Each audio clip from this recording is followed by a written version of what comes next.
تخيل معي، فيه رجال أسترالي اسمه جون، عمره بأواخر الثلاثينات، ومعروف إنه نصاب محترف ودائم يفكر بمقالب علشان يكسب فلوس.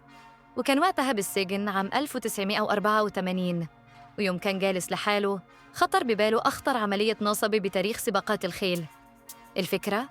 يشتري حصانين، واحد سريع اسمه داشينج سوليتير، والتاني بطيء واسمه فاين كوتن ما قد فاز بأي سباق. لكن الحصانين شكلهم قريب من بعض.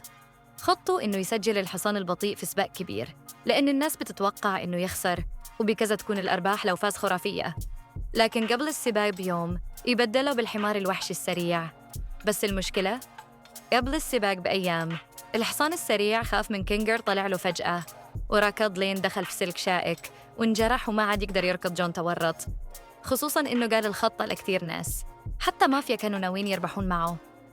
ما يمدي هي تراجع، فلقى حصان تاني سريع اسمه بولد بيرسوناليتي، بس شكله يختلف، لونه أفتح وما عنده الشعر الأبيض حوالين رجوله زي فاين كوتن. وش سووا؟ جابوا صبغة حريم من نوع كليرول وحاولوا يصبغون الحصان علشان يصير نفس اللون، بس الشعر صار برتقالي. غسلوا وغسلوا لحد ما رجع شوية للونه، وبعدين جابوا بخاخ أبيض ورشوا رجوله. النتيجة؟ فوضى، البوية سايحة، فقرروا يلفون رجوله بضمادات علشان يخبون الكارثة. يوم السباق دخلوا بولد بيرسوناليتي باسم فاين كوتن، وعدى الفحص المبدئي. نسبة فوزه كانت 1 إلى 33. الكل راهن، وكلهم ينتظرون الأرباح الكبيرة. السباق بدأ، والحصان المزيف طار من البداية وفعلاً فاز. بس وهو طالع يتصبب عرق، البوية بدأت تنزل من رجوله. الجمهور لاحظ وبدأوا يصرخون رينا إن، رينج إن، يعني مزيف. جت اللجنة ووقفت صرف الأرباح وبدأ التحقيق. اكتشفوا التزوير وتم استبعاد الحصان وألغي الفوز.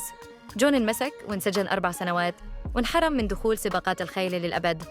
ونص الناس اللي شاركوه أخذوا أحكام بين 6 إلى 8 شهور. والخلاصة؟ لا تصدق إنك تقدر تغش وتنجو، دايم في واحد بيراقب، ولو مو البشر فالحصان نفسه بيفضحك. إذا عجبتك القصة لا تنسى تسوي لايك وتشترك بالقناة علشان توصلك قصص مجنونة زي كذا. دايماً Love Heart Phone.